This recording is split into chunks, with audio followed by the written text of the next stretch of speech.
Walmart and other stores are not playing around with self-checkout anymore. Hundreds of people getting arrested across the country. And I'm not talking about just in store. I'm talking about a knock at your door in the middle of the night and they arrest you because they have caps now. They say $300, right? Depending on the state. And when you go over that amount, over a certain amount of times, then they show up with warrants. Now, there's AI that's monitoring everything you do at the store, at the self-checkout lane, so they know when you're stealing something, but no one will say anything. You'll walk straight out the door. Nobody will say a thing. It's later that they're going to be coming after you. You're like, well, why are they doing this? Because it's a theft, it's a shoplifting epidemic across the country. You heard about Walgreens and Rite Aid shutting down stores across the country because they just can't keep up with the amount of theft. People just marching in and stealing.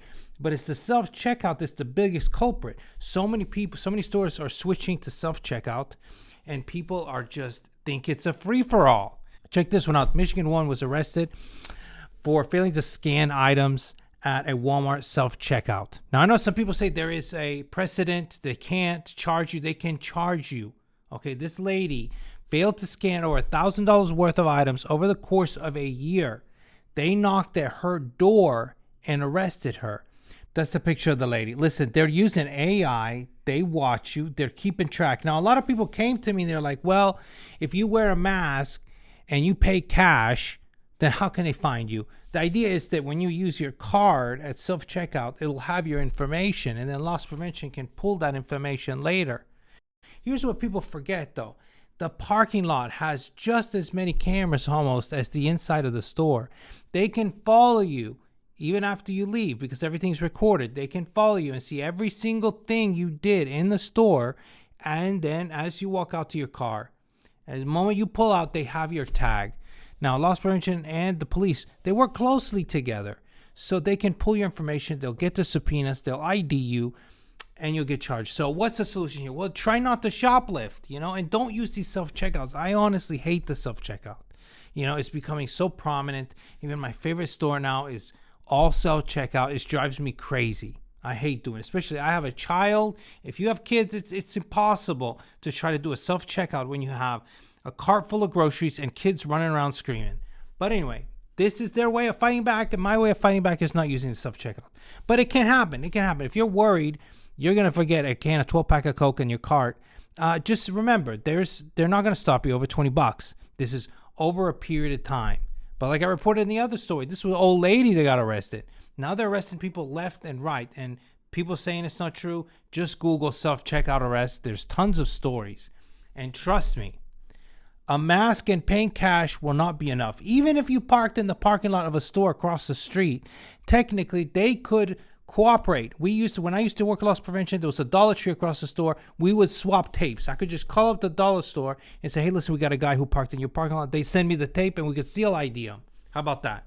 So, go ride up in a bicycle, I guess, if you're really that committed. Walmart CEO saying that he's willing to shut down if they keep losing money in theft. $3 billion this year in theft. Guess how much Walmart makes in profit every year? $152 billion.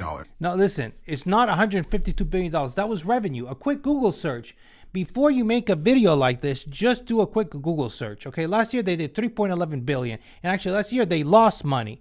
But on average, they do around $3 billion. Just stores in the United States do about $1.1 billion in profit per year. The 153 figure is revenue. There's a difference between revenue and profit. Revenue is all the money that came in. Profit is what's left after you pay everybody and the cost of goods sold and yada, yada, woof, woof. So why all the Walmart hate? I mean, nobody wants to be Walmart. Nobody wants to sell the cheap stuff and cater to that demographic. I mean, there's some Walmarts in really nice areas and it's great people that go there. But a lot of them, they are hit with a lot of theft. They have to deal with that.